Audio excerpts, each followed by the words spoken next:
Another way that we can approach the subject of creating more speed with Agile is to come from the angle of prioritization, in particular, relentless reprioritization. It is really important that we understand that we know that things are going to change, and we know that we can't possibly know all of the facts, all of the figures as we get started. So we want to be in this mindset of continuously changing.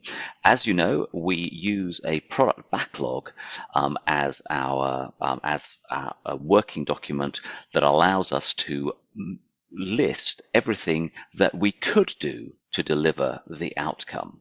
And also, we talked about in the past the fact that what we do is we only put a lot of effort into planning, into detailed planning for the items which are at the top, which are about to be taken in to the sprint by the people actually working on the project to deliver that. In the meantime, everything below that can be reprioritized, can be added to, items can be removed, and so on.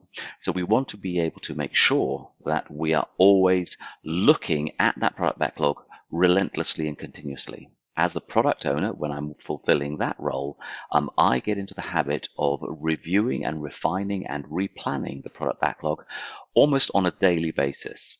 So I'm having conversations with different people, with stakeholders, with leaders, with the Scrum Master, with the team itself, also obviously with users to find out what it is that we should be looking at. And as you know, we reprioritize, making sure that things are put at the top based on what delivers the most value, but also taking into consideration size and risk. This was a plan for the year that we were working on, and at the beginning of the year in January we'd set out. We knew we would need 6 teams. 3 were already in place, so we set them up with things to do, and we knew that we'd get the other 3 teams in about halfway through the year. Well, what happened was in March, things all of a sudden changed very quickly. Now, this wasn't March 2020 when we were hit by COVID and everything went crazy. This was actually 2 years previously.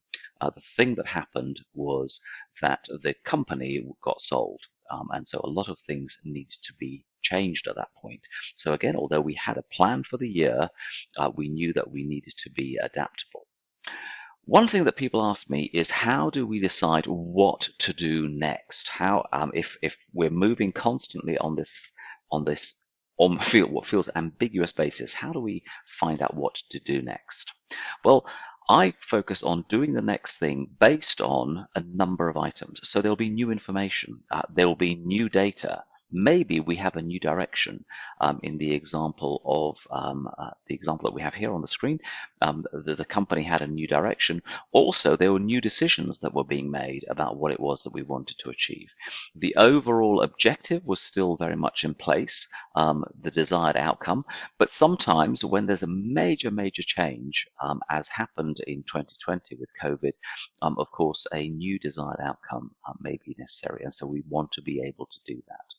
What we make sure we do is we build the base thing, that we build the next thing based not on what necessarily the original plan said, but based on the new information, the new data, the new things. So we are replanning the whole time. I'm sure you've heard that phrase that a week is a long time in politics.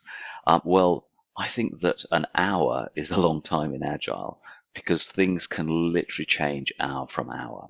We would go into a meeting, we would discuss things, we would come out with a plan, and within the next 60 minutes or so, something would happen that would provide us with new information, new data, and so forth. And so we would sit together and we would very quickly replan that. This is why we need to make sure that we are communicating and collaborating on a regular basis. But one way to look at this idea of getting speed out of Agile is to prioritize, reprioritize, plan, and replan.